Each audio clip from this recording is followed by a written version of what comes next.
Hay algo que te enseñaron sobre Dios desde que eras niño, algo que aceptaste sin cuestionarlo, algo que se convirtió en el fundamento invisible de cómo ves el mundo, cómo te juzgas a ti mismo, cómo interpretas el sufrimiento, cómo entiendes la muerte y cómo defines tu propio valor como ser humano. Y lo que voy a decirte ahora puede ser lo más difícil de escuchar, no porque sea oscuro o perturbador, sino porque en algún lugar profundo de ti, una parte de tu alma ya lo sabe, y llevas años ignorándola. Lo que te enseñaron sobre Dios estaba incompleto, no necesariamente falso en su totalidad, pero sí profundamente incompleto. Y esa incompletitud ha sido la fuente de más sufrimiento espiritual, más confusión existencial, más culpa innecesaria y más distancia interior de la que cualquiera de nosotros podría imaginar. Ahora bien, sé que esto puede sonar difícil de creer. Sé que puede despertar resistencia en ti y eso es completamente natural. Cuando algo que hemos sostenido como verdad durante toda nuestra vida comienza a tambalearse, la mente reacciona con miedo, con defensas, con dudas. Pero te pido que por los próximos minutos simplemente escuches. No con la mente que juzga, sino con esa parte más profunda de ti que todavía recuerda algo que las palabras nunca han podido describir completamente. Porque lo que vamos a explorar hoy no es una teoría religiosa nueva. No es una filosofía académica. Es algo que un hombre extraordinario, en un estado de conciencia que desafía toda comprensión racional, accedió repetidamente durante más de 4 décadas, dejando registros que hasta el día de hoy siguen siendo estudiados por científicos, teólogos, psicólogos y buscadores espirituales de todo el mundo. Ese hombre fue Edgar Cayce, y lo que él reveló sobre la naturaleza de Dios, sobre la conciencia, sobre el alma y sobre nuestra verdadera relación con lo divino, cambió para siempre la forma en que miles de personas entendieron su existencia. Pero aquí es donde todo cambia, porque lo que Cayce describió no es lo que la mayoría de las religiones convencionales han enseñado. No es el Dios distante que observa desde un trono celestial, juzgando y castigando. No es una fuerza externa a la que debes suplicar para recibir su favor. Lo que Cayce vio, lo que accedió desde ese estado profundo, que él mismo llamaba el estado de trance, fue algo tan vasto, tan íntimo, tan absolutamente revolucionario, que muchos de sus contemporáneos simplemente no podían procesarlo. Y la pregunta que debes hacerte ahora mismo, la pregunta que este video intentará responder con toda la profundidad que merece, es esta. Si lo que te enseñaron sobre Dios no era la historia completa, entonces, ¿quién eres? ¿Tú realmente de dónde vienes? ¿Y qué significa todo lo que estás viviendo en este momento? Edgar Cayce nació en 1877 en Hopkinsville, Kentucky, en el seno de una familia cristiana profundamente devota. Desde niño tuvo experiencias que nadie a su alrededor podía explicar. Veía luces, escuchaba voces, tenía sueños que se materializaban en la realidad. Era un niño que vivía con un pie en este mundo y otro en algún lugar que los adultos no podían ver ni nombrar. Pero lo que lo haría famoso, lo que lo convertiría en uno de los místicos más documentados de la historia moderna, fue su capacidad para entrar en un estado de trance profundo y desde allí acceder a información que ninguna mente despierta podría conocer. Diagnósticos médicos precisos para personas que nunca había visto. Descripciones detalladas de vidas pasadas. Explicaciones sobre el funcionamiento del alma, del cosmos, de la conciencia. Todo esto emergía de ese estado que él mismo describía como una conexión con algo que estaba más allá de su mente individual, más allá de su ego, más allá de todo lo que conocía como Edgar Cayce el hombre. Sus seguidores y colaboradores registraron más de 14.000 de estas lecturas, y entre ellas, las llamadas lecturas de vida y las lecturas filosóficas contienen algunas de las revelaciones más profundas que cualquier ser humano haya articulado sobre la naturaleza de Dios y de la existencia. Y lo que voy a compartir contigo hoy está extraído directamente de ese cuerpo de conocimiento. Pero antes de llegar a la revelación central, necesito preguntarte algo. Cuando escuchas la palabra Dios, ¿qué sientes? No qué piensas, sino qué sientes en el cuerpo, en el pecho, en el estómago. ¿Sientes calor, expansión, paz, o sientes algo más parecido al miedo, a la pequeñez, a la distancia? Para muchas personas, la respuesta honesta es la segunda, y eso no es accidental. Durante siglos, La imagen de Dios que se transmitió a través de instituciones religiosas fue diseñada, consciente o inconscientemente, para generar dependencia, para crear una brecha insalvable entre lo humano y lo divino, para posicionarte como un ser fundamentalmente defectuoso que necesita intermediarios, rituales y obediencia para acercarse a algo que en realidad nunca estuvo separado de ti. Esta es la primera gran distorsión que Edgar Cayce vino a corregir. En sus lecturas, Cayce describió a Dios no como una entidad separada, no como un ser con forma humana que habita en algún lugar del cosmos, sino como la conciencia universal misma, como la fuente de toda existencia, la inteligencia que subyace a toda forma, a toda vida, a todo pensamiento, a todo amor. En una de sus lecturas más citadas, Cayce dijo algo que sacudió profundamente a quienes lo escucharon. Dijo que Dios es mente, que el universo es el pensamiento de Dios hecho manifiesto, y que cada alma individual es una expresión de esa mente divina explorándose a sí misma. Detente un momento y deja que eso aterrice. Si Dios es la conciencia universal, y si cada alma es una expresión de esa conciencia, entonces no hay separación real entre tú y Dios. La separación que sientes, esa sensación de estar solo, de ser pequeño, de estar desconectado de algo más grande, no es una verdad metafísica. Es una experiencia temporal, una ilusión necesaria para que la conciencia pueda explorarse a sí misma desde diferentes perspectivas. Y aquí es donde la historia se vuelve realmente interesante, porque si esto es verdad, entonces toda tu vida, cada momento de alegría y de dolor, cada relación, cada pérdida, cada logro y cada fracaso adquiere un significado completamente diferente. Ya no eres un ser humano tratando de ganarse el favor de un Dios distante. Eres una conciencia divina que ha elegido experimentar la existencia desde una perspectiva particular, con un propósito que va mucho más allá de lo que cualquier doctrina religiosa convencional ha podido describir. Pero espera, porque hay algo aún más profundo. Cayce no solo describió a Dios como conciencia, describió el proceso por el cual esa conciencia se individualizó en almas, y por qué esas almas eligieron descender a la experiencia material. Y esta parte de sus enseñanzas es la que más directamente desafía lo que la mayoría de nosotros aprendimos en la infancia. Según las lecturas de Cayce en el principio, antes del tiempo como lo conocemos existía solo la conciencia divina, una presencia infinita perfecta, completa en sí misma. No había separación, no había individualidad, no había experiencia en el sentido en que nosotros la entendemos. Solo era, solo existía. Pero en esa vastedad perfecta surgió algo que Cayce describió como el impulso creativo de Dios, el deseo de conocerse a sí mismo a través de la experiencia. Y de ese impulso nacieron las almas. No como criaturas inferiores creadas por un ser superior, no como siervos diseñados para adorar a su Creador, sino como extensiones de la misma conciencia divina, chispas de la misma llama, expresiones individuales de la misma inteligencia infinita. Cayce usaba una metáfora hermosa para describir esto. Decía que si imaginas al sol y sus rayos, los rayos no son el sol en su totalidad, pero tampoco son algo diferente al sol. Son el sol expresándose hacia afuera. De la misma manera, cada alma es Dios expresándose hacia afuera, individualizándose para poder experimentar, aprender, crear y eventualmente regresar a la fuente con toda la riqueza de esa experiencia acumulada. Y aquí viene la pregunta que cambia todo. Si las almas son extensiones de Dios, si son chispas de la conciencia divina, entonces ¿por qué estamos aquí, en este cuerpo físico, en este mundo de limitaciones y sufrimiento? ¿Por qué la conciencia divina elegiría experimentar el dolor, la pérdida, la confusión, la muerte?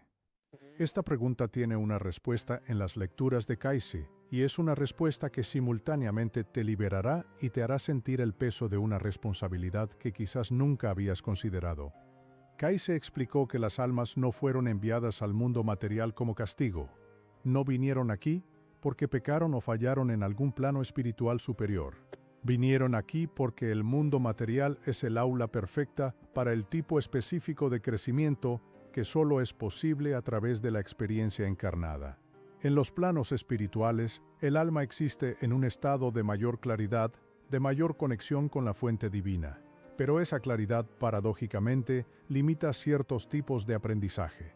Para conocer realmente el amor, necesitas experimentar su ausencia. Para comprender la compasión en su profundidad más radical, necesitas haber sufrido.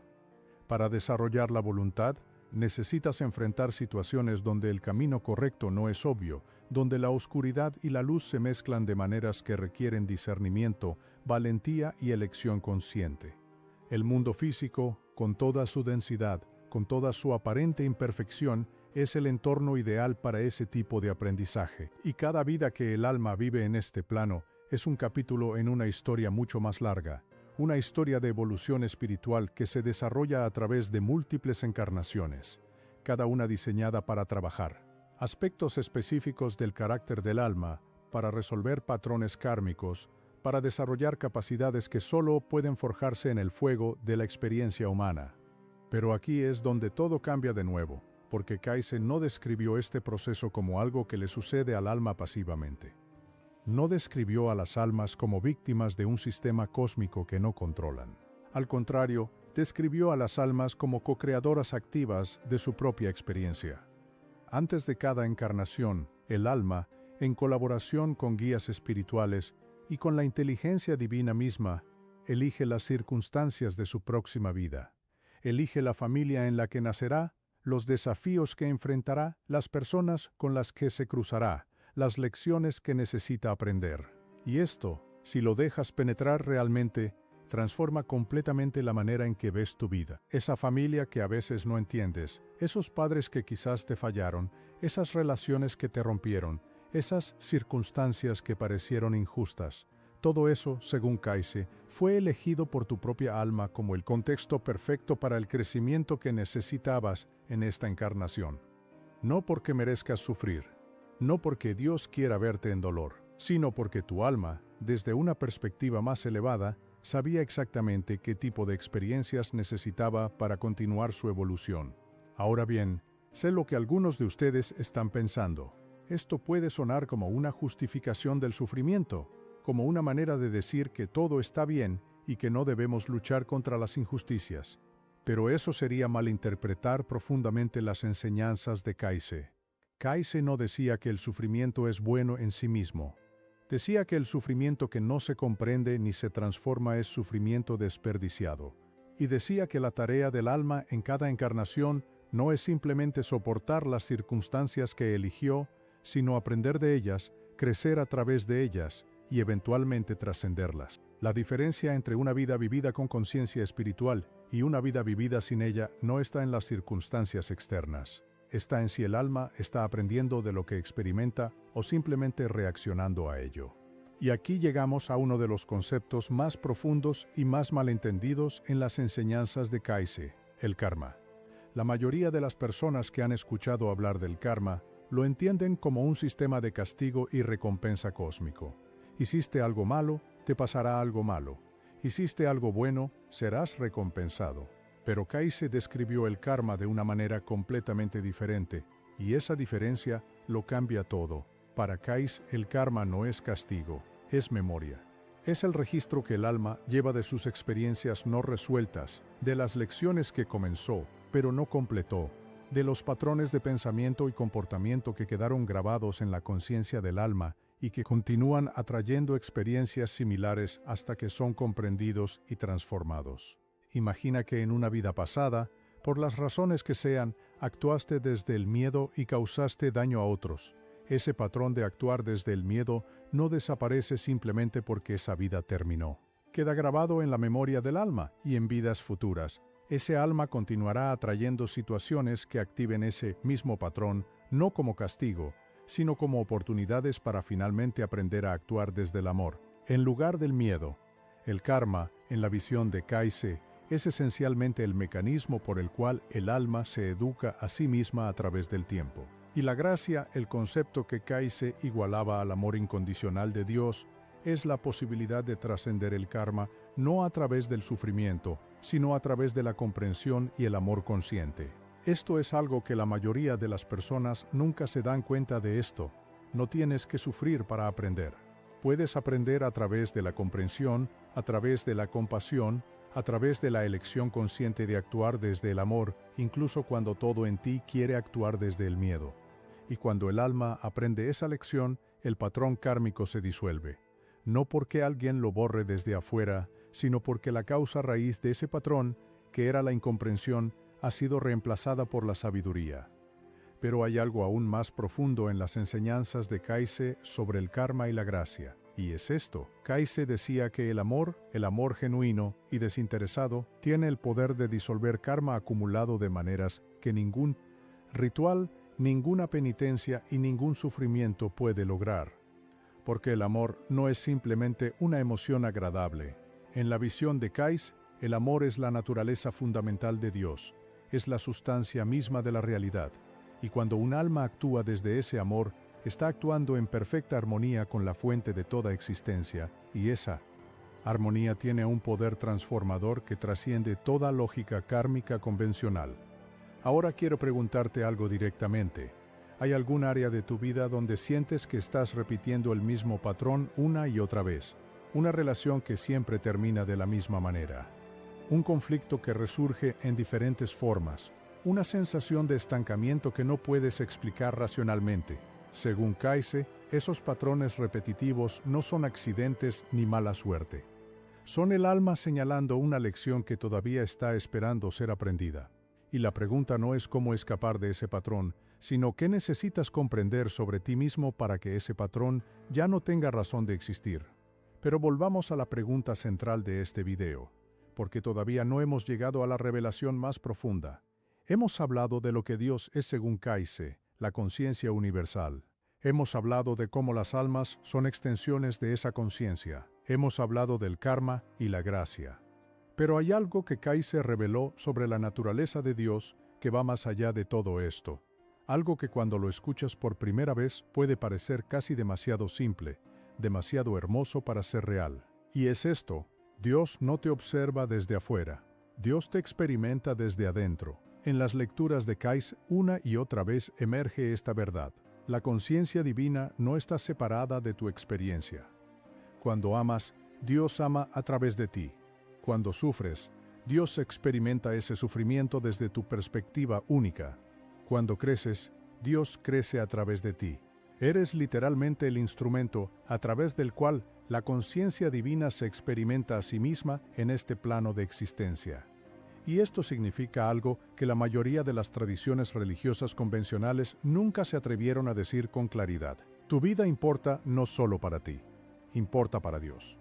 Cada elección que haces, cada momento de amor que expresas, cada acto de valentía o de compasión, cada vez que eliges crecer en lugar de contraerte, estás contribuyendo a la evolución de la conciencia divina misma. Eres, en el sentido más literal, un co-creador de la realidad. Esta idea, la de la co-creación, era central en las enseñanzas de Kaise. Él decía que los seres humanos no son criaturas pasivas en un universo que les sucede. Son agentes activos de creación, dotados con el mismo poder creativo que Dios, aunque en una escala proporcional a su nivel de desarrollo espiritual.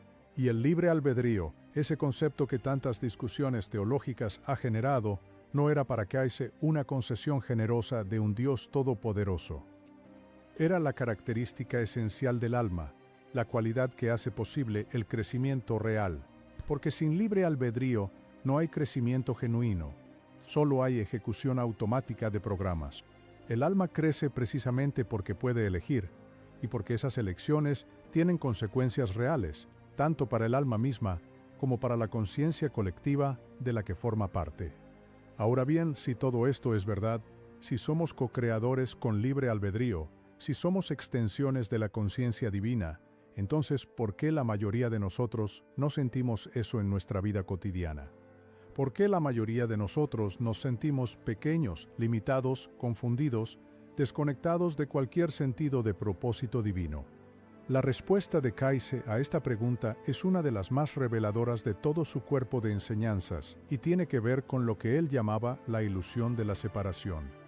Kaise explicaba que cuando el alma desciende al plano físico y toma un cuerpo, experimenta algo que no tiene equivalente en los planos espirituales: la sensación de ser un yo separado, un individuo aislado en un cuerpo particular, con una historia particular, con miedos y deseos particulares. Esta experiencia de separación es en parte el punto, porque sin ella no habría individualidad, no habría perspectiva única, no habría la riqueza de experiencias diversas que hace posible el crecimiento. Pero el problema surge cuando el alma se identifica tan completamente con ese yo separado que olvida su naturaleza divina, cuando olvida que es una chispa de la conciencia infinita, cuando comienza a actuar como si ese pequeño yo fuera todo lo que es. Kayse llamaba a esto la caída, no en el sentido bíblico de una transgresión moral, sino en el sentido de una caída en el olvido. El alma olvida quién es, y toda la trayectoria espiritual, todo el proceso de evolución a través de múltiples vidas, es esencialmente el proceso de recordar, el proceso de despertar gradualmente de ese sueño de separación y reconocer la naturaleza divina que nunca se fue, que siempre estuvo ahí, esperando ser reconocida. Y esto transforma completamente la manera en que entendemos el camino espiritual. No es un camino de adquisición, de acumular méritos o conocimientos o virtudes para eventualmente ser digno de Dios. Es un camino de remoción, de ir quitando las capas de ilusión, de miedo, de identificación con el ego, para revelar lo que siempre estuvo ahí, la conciencia divina que eres en tu esencia más profunda. Kayse lo decía de maneras diferentes en distintas lecturas, pero el mensaje siempre era el mismo. No tienes que convertirte en algo que no eres. Tienes que recordar lo que siempre has sido. Y aquí es donde la enseñanza de Kayse converge con las grandes tradiciones místicas de todas las culturas, con el Advaita Vedanta hindú, con el misticismo cristiano de Meister Eckhart, con el sufismo islámico, con el Zen budista. Todas estas tradiciones, en su núcleo más profundo, apuntan hacia la misma verdad. Hay una conciencia que es la base de toda existencia, y tú eres esa conciencia, no una parte de ella, no una representación de ella. Tú eres esa conciencia experimentándose a sí misma desde una perspectiva particular. Pero la mayoría de las personas nunca se dan cuenta de esto porque las instituciones religiosas, con sus doctrinas, sus jerarquías y sus sistemas de control, tienen un interés en mantener esa brecha entre lo humano y lo divino.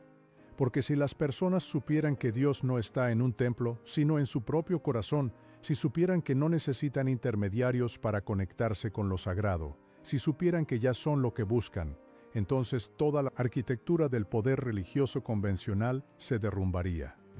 No estoy diciendo que todas las tradiciones religiosas sean maliciosas. Muchas contienen sabiduría genuina y han ayudado a millones de personas en su camino espiritual. Pero sí estoy diciendo que hay una diferencia fundamental entre la religión como sistema de control y la espiritualidad como camino de autoconocimiento. Y Kayse, que era profundamente cristiano en su vida personal, que leía la Biblia todos los días y enseñaba en la escuela dominical, no tenía problema en señalar esa diferencia, porque para él, el mensaje central de Cristo, el mensaje que las instituciones religiosas a menudo distorsionaban, era exactamente este: el reino de Dios está dentro de ti, no en un edificio, no en un conjunto de creencias correctas, dentro de ti. Y la tarea espiritual de cada ser humano es descubrir ese reino interior, ese estado de conciencia en el que la separación se disuelve y la unidad con lo divino se vuelve una experiencia directa, no solo una creencia intelectual. Kayse describía este estado de muchas maneras. A veces lo llamaba la conciencia crística, refiriéndose no a la persona histórica de Jesús, sino al estado de conciencia que Jesús ejemplificó, ese estado en el que el alma ha desarrollado tanto amor, tanta compasión, tanta sabiduría, que se convierte en un canal transparente para la conciencia divina. Y decía que este estado no era exclusivo de Jesús, era el destino de cada alma, el punto al que todas las almas eventualmente llegarán, cada una a su propio ritmo, a través de su propio camino único. Esta es una de las verdades más liberadoras en todo el cuerpo de enseñanzas de Kayse. No hay almas condenadas. No hay almas que fallen definitivamente. Puede haber almas que tarden más, que den más vueltas, que elijan caminos más difíciles. Pero en la visión de Kayse, la dirección fundamental de toda existencia es hacia la unidad, hacia la conciencia, hacia el amor. La evolución espiritual no es opcional. Es el movimiento natural de la conciencia hacia su fuente. Ahora quiero que te detengas un momento y que pienses en tu propia vida. Piensa en las experiencias más difíciles que has tenido, las que más te han dolido, las que más te han confundido, y pregúntate, ¿Qué aprendí de eso?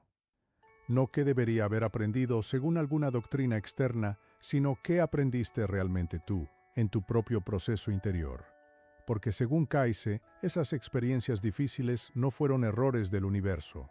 No fueron evidencia de que Dios te abandonó. Fueron exactamente las experiencias que tu alma necesitaba para desarrollar algo que no podía haber desarrollado de ninguna otra manera. Y el hecho de que estés aquí, escuchando esto, reflexionando sobre estas ideas, ya es evidencia de que algo en ti está despertando, que tu alma está activamente buscando ese reconocimiento de su propia naturaleza divina.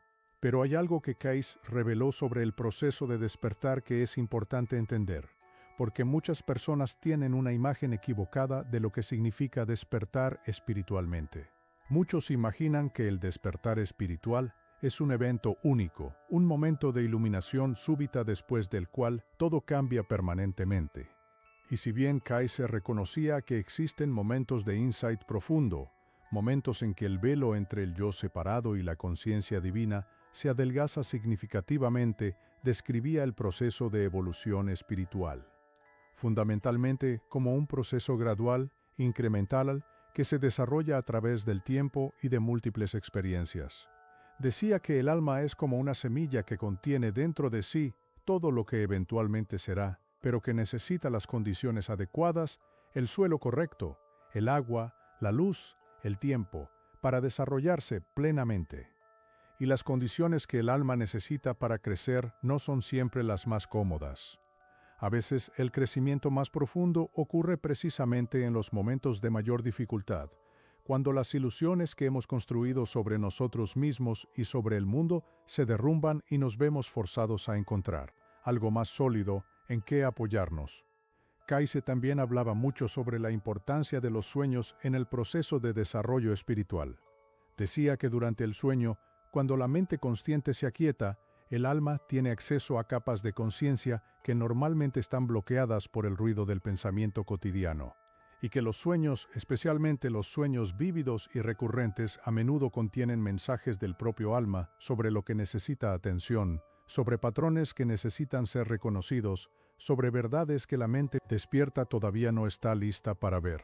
Pero hay algo aún más profundo en las enseñanzas de Kayse sobre la conciencia, y es su descripción de lo que sucede después de la muerte. Porque la manera en que entendemos la muerte determina en gran medida la manera en que vivimos. Si creemos que la muerte es el fin absoluto, vivimos de una manera. Si creemos que la muerte es una transición a otro estado de existencia, vivimos de otra manera completamente diferente.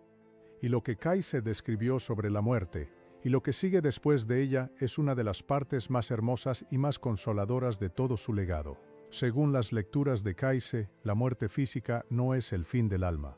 Es simplemente la transición del alma de un estado de conciencia a otro. Cuando el cuerpo físico muere, el alma continúa existiendo en planos de realidad que son tan reales y tan vívidos como este mundo físico, aunque organizados según principios diferentes. Kayse describía estos planos post-mortem no como lugares geográficos, sino como estados de conciencia. El estado en que el alma se encuentra después de la muerte está determinado por su nivel de desarrollo espiritual, por los patrones de pensamiento y sentimiento que cultivó durante su vida encarnada. Un alma que vivió desde el amor, desde la compasión, desde la búsqueda genuina de la verdad, experimenta después de la muerte un estado de mayor claridad, de mayor paz, de mayor conexión con la fuente divina. Un alma que vivió desde el miedo, desde el egoísmo, desde la negación de su naturaleza divina, experimenta un estado de mayor confusión, de mayor densidad. Pero, y esto es crucial, Kayse nunca describió esos estados como permanentes. Siempre describió la posibilidad de evolución, de aprendizaje, incluso después de la muerte física. El proceso de crecimiento del alma no se detiene cuando el cuerpo muere, continúa en otros planos, y eventualmente el alma regresa a la experiencia encarnada para continuar su evolución en el aula perfecta del mundo físico. Y aquí llegamos a algo que la mayoría de las personas nunca se dan cuenta de esto. Según Kayse, las personas que amamos y que han muerto no han desaparecido. Están en otro estado de conciencia, pero siguen siendo ellas mismas, siguen teniendo una relación con las personas que dejaron en este plano, siguen creciendo y evolucionando. La muerte no rompe los vínculos del amor. Los transforma, los eleva, pero no los destruye. Kaise describía casos en que almas que habían partido podían comunicarse con sus seres queridos encarnados, a través de los sueños, a través de intuiciones, a través de esas señales sutiles que a veces sentimos y que nuestra mente racional intenta descartar. Y decía que cultivar esa sensibilidad, esa apertura a los mensajes que vienen de capas más profundas de la realidad, era parte importante del desarrollo espiritual. Pero quiero volver a la pregunta central que este video está explorando, porque todavía hay una dimensión de las enseñanzas de Kaise sobre la naturaleza de Dios que no hemos tocado, y es quizás la más importante de todas. Kaise describía a Dios no solo como conciencia universal, sino también, y de manera muy específica, como amor. No el amor romántico, no el amor sentimental, sino algo mucho más fundamental. El amor como la fuerza cohesiva del universo, como la inteligencia que mantiene todo unido, como la tendencia inherente de toda la existencia hacia la unidad, hacia la conexión, hacia la integración. Y decía que cuando un alma actúa desde ese amor, cuando elige la compasión sobre el juicio, la apertura sobre el miedo, el servicio sobre el egoísmo, está actuando en perfecta armonía con la naturaleza fundamental de Dios. Y esa armonía tiene efectos que van mucho más allá de lo que podemos ver o medir. Kaise tenía una frase que repite en muchas de sus lecturas y que se ha convertido en una especie de resumen de toda su filosofía espiritual. Decía, el propósito de la vida es aprender a amar, y el amor es el cumplimiento de la ley. No las leyes religiosas humanas, sino la ley fundamental del universo, que toda conciencia tiende hacia la unidad, y que el amor es el camino más directo hacia esa unidad. Y esto nos lleva de regreso al principio a la pregunta sobre lo que te enseñaron sobre Dios y por qué estaba incompleto. Porque si Dios es amor, si Dios es la conciencia que te experimenta desde adentro, si eres una extensión de esa conciencia divina explorándose a sí misma, entonces la relación que tienes con Dios no puede ser una relación de miedo, no puede ser una relación de distancia y súplica. Tiene que ser algo mucho más íntimo, mucho más directo, mucho más personal. Tiene que ser una relación de reconocimiento. Yo soy eso es lo que soy. Y en ese reconocimiento, en ese momento de despertar a tu propia naturaleza divina, todo cambia. La manera en que te ves a ti mismo cambia. La manera en que ves a los demás cambia. La manera en que enfrentas el sufrimiento cambia. La manera en que entiendes el propósito de tu vida cambia. No porque de repente todo sea fácil o perfecto, sino porque tienes un contexto completamente diferente desde el cual interpretar lo que experimentas. Kaise hablaba mucho sobre lo que él llamaba el ideal espiritual, que era esencialmente la respuesta a la pregunta, ¿desde qué principio central vivo mi vida? Decía que el ideal espiritual más elevado que un alma puede adoptar es el amor incondicional, el amor que no depende de que los demás actúen de cierta manera, el amor que no se retira cuando las cosas se ponen difíciles. El amor que reconoce la chispa divina en cada ser que se cruza en el camino, incluso en los que parecen más perdidos, más oscuros, más alejados de cualquier noción de lo sagrado. Y decía que cultivar ese amor, practicarlo conscientemente en cada interacción, en cada pensamiento, en cada elección, era la forma más directa de acelerar la evolución espiritual del alma. No los rituales elaborados, no las doctrinas complejas, no los sistemas de creencias sofisticados. El amor practicado conscientemente, momento a momento, en las pequeñas decisiones de cada día. Esto puede sonar simple, y en cierto sentido lo es. Pero Kaise también reconocía que no es fácil. Porque actuar desde el amor cuando estás herido, cuando tienes miedo, cuando el mundo parece injusto, requiere un nivel de desarrollo espiritual que se construye gradualmente, a través de mucho trabajo interior, a través de muchas caídas y levantadas, a través de la práctica constante de elegir el amor sobre el miedo, incluso cuando el miedo parece más justificado. Y aquí es donde la meditación, el autoexamen, la oración, no como súplica, sino como comunión, el servicio a los demás, todas estas prácticas que aparecen en las enseñanzas de Kaise cobran su verdadero sentido. No son rituales para ganarse el favor divino. Son herramientas para aquietar el ruido del ego, para adelgazar el velo de la ilusión de separación, para crear las condiciones en las que el alma puede recordar su naturaleza divina y actuar desde esa naturaleza en lugar de desde el miedo. Kaiser recomendaba la meditación diaria no como una práctica religiosa, sino como una práctica de reconexión. Decía que en el silencio profundo de la meditación, cuando la mente pensante se aquieta, el alma puede escuchar la voz de lo divino que siempre ha estado hablando, que nunca ha dejado de hablar, pero que normalmente está ahogada por el ruido constante del pensamiento, la preocupación y el juicio. Y en esas lecturas describía experiencias de meditación profunda en términos que resuenan poderosamente con las descripciones de experiencias místicas de todas las tradiciones. Una sensación de expansión sin límites, de paz que trasciende toda comprensión, de amor que no tiene objeto particular, sino que simplemente es de unidad con todo lo que existe. Estas experiencias, decía Kaiser, no son alucinaciones ni productos de la imaginación. Son momentos en que el alma recuerda su verdadera naturaleza, momentos en que el velo de la ilusión se adelgaza lo suficiente para que la conciencia divina que siempre ha estado ahí brille con claridad. Y cada vez que tienes una de esas experiencias, cada vez que sientes ese amor inexplicable, esa paz que no tiene causa aparente, esa sensación de que todo está bien en el nivel más fundamental, aunque todo parezca un caos. En la superficie, estás tocando la verdad sobre lo que Dios realmente es. Estás experimentando directamente lo que ninguna doctrina puede describir completamente. Ahora quiero hablar de algo que Kaiser mencionó en muchas de sus lecturas y que tiene una relevancia especial para el momento histórico que estamos viviendo.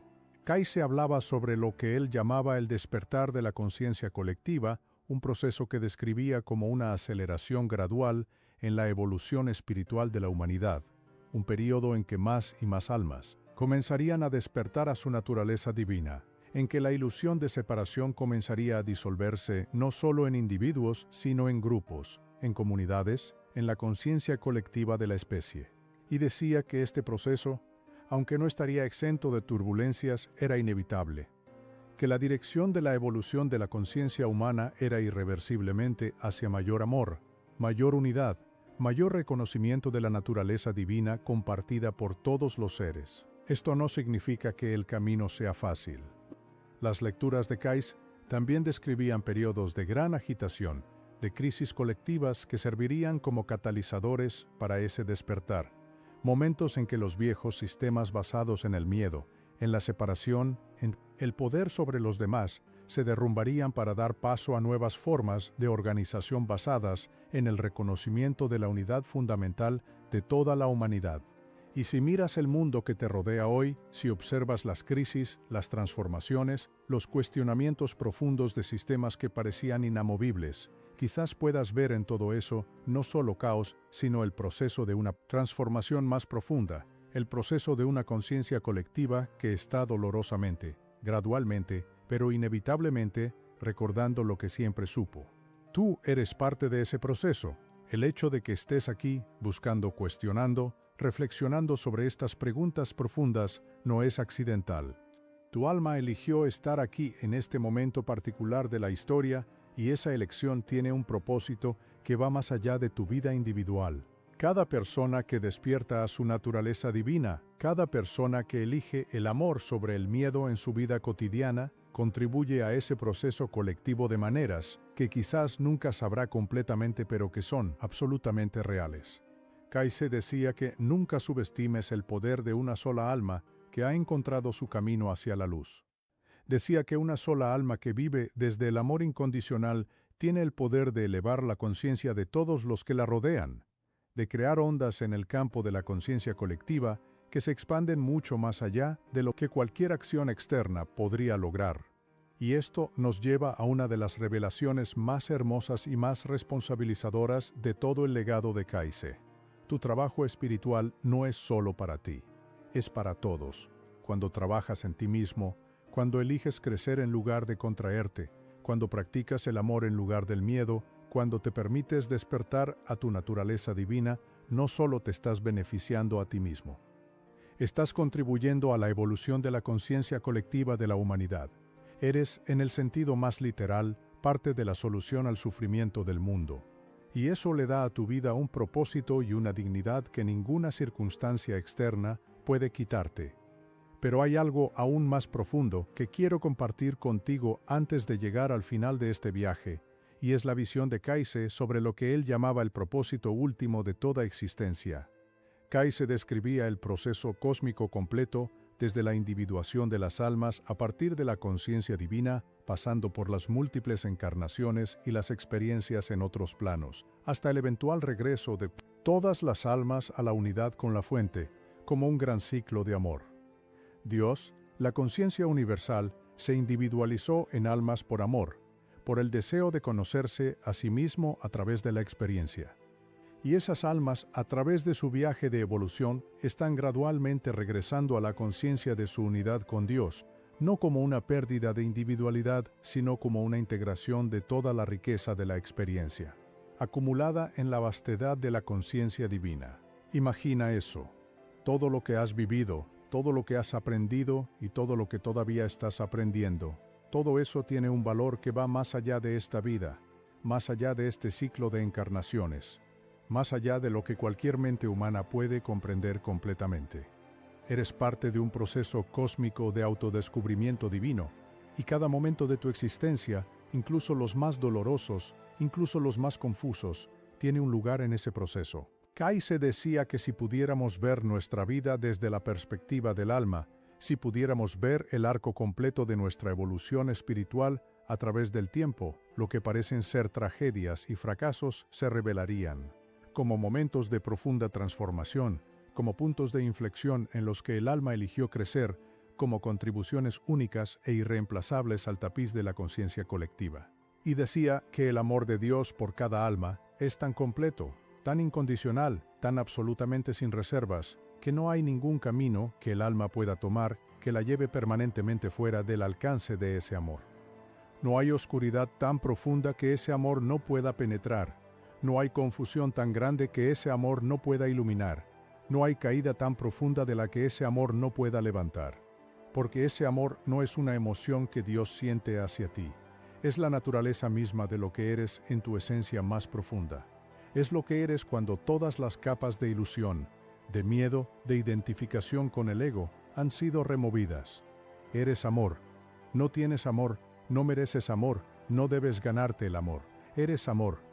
Y toda tu evolución espiritual es esencialmente el proceso de recordar eso, de vivir desde esa verdad, de dejar que esa verdad informe cada elección, cada relación, cada momento de tu existencia. Y ahora llegamos al final de este viaje, pero quiero que entiendas que este final no es un cierre, sino una apertura. Porque todo lo que hemos explorado hoy, las enseñanzas de Kayse sobre la naturaleza de Dios, sobre el alma, sobre el karma y la gracia, sobre la evolución espiritual, sobre la muerte y lo que sigue, sobre el propósito último de toda existencia, todo esto no es información que debes almacenar en tu mente y olvidar mañana. Es una invitación a mirarte a ti mismo de manera diferente, a mirar tu vida de manera diferente, a mirar a las personas que te rodean de manera diferente, a mirar el sufrimiento, el tuyo y el de otros, de manera diferente, a mirar a Dios de manera diferente, no como algo externo que debes alcanzar, sino como algo interior que debes recordar. La pregunta que te dejo no es intelectual, no es sobre si crees o no crees en las enseñanzas de Kayse, si las encuentras convincentes o no. La pregunta es más directa y más personal que eso. La pregunta es, si todo esto fuera verdad, si realmente fueras una extensión de la conciencia divina, si realmente tu propósito en esta vida fuera aprender a amar más completamente, si realmente cada experiencia difícil que has tenido fuera una oportunidad de crecimiento elegida por tu propia alma, si realmente no hubiera separación entre tú y Dios, sino solo el velo de una ilusión que puedes comenzar a disolver ahora mismo, ¿qué cambiaría en tu vida? ¿Qué tratarías diferente? ¿Qué perdonarías? ¿Qué amarías más libremente? ¿Qué miedo soltarías? ¿Qué verdad sobre ti mismo finalmente te permitirías ver? Esa pregunta que solo tú puedes responder, es quizás el regalo más grande que las enseñanzas de Edgar Cayce pueden ofrecerte, no una doctrina nueva que reemplaza a la antigua, no un sistema de creencias que debes adoptar. sino un espejo en el que, si te atreves a mirar con honestidad y con apertura, puedes comenzar a ver reflejada la verdad de lo que realmente eres. Una conciencia divina en un viaje de autodescubrimiento. Un alma que ha elegido este momento, este cuerpo, esta vida, como el contexto perfecto para el siguiente paso de su evolución espiritual. Un ser que no está separado de Dios, sino que es, en su esencia más profunda, una expresión única e irreemplazable de esa conciencia infinita que llamamos Dios, que llamamos amor, que llamamos la fuente de todo lo que es, fue y será. Y si en algún momento de este video algo resonó en ti, si algo despertó en tu interior un reconocimiento que va más allá de las palabras, si por un instante sentiste ese calor en el pecho, esa expansión, esa sensación de que sí, esto es verdad, esto lo sé desde siempre, entonces ese momento no fue accidental. Fue tu alma reconociéndose a sí misma, fue la conciencia divina que eres mirándose en el espejo de estas palabras y sonriendo, porque siempre supo que llegarías aquí. Siempre supo que este momento de reconocimiento era parte del camino. Y desde esa conciencia, desde esa profundidad que es tu hogar más verdadero, te digo lo que Case decía de muchas maneras diferentes a lo largo de toda su vida. No estás solo, nunca lo has estado, nunca lo estarás. Eres amado con un amor que no tiene condiciones, ni límites, ni fin. Y ese amor no está en algún lugar lejano, esperando que lo merezcas. Está aquí, ahora, en el latido de tu corazón, en el aliento que respiras, en la conciencia que en este momento estás siendo testigo de estas palabras. Eso es Dios, eso eres tú. Y esa verdad, si te permites vivirla, lo cambia todo.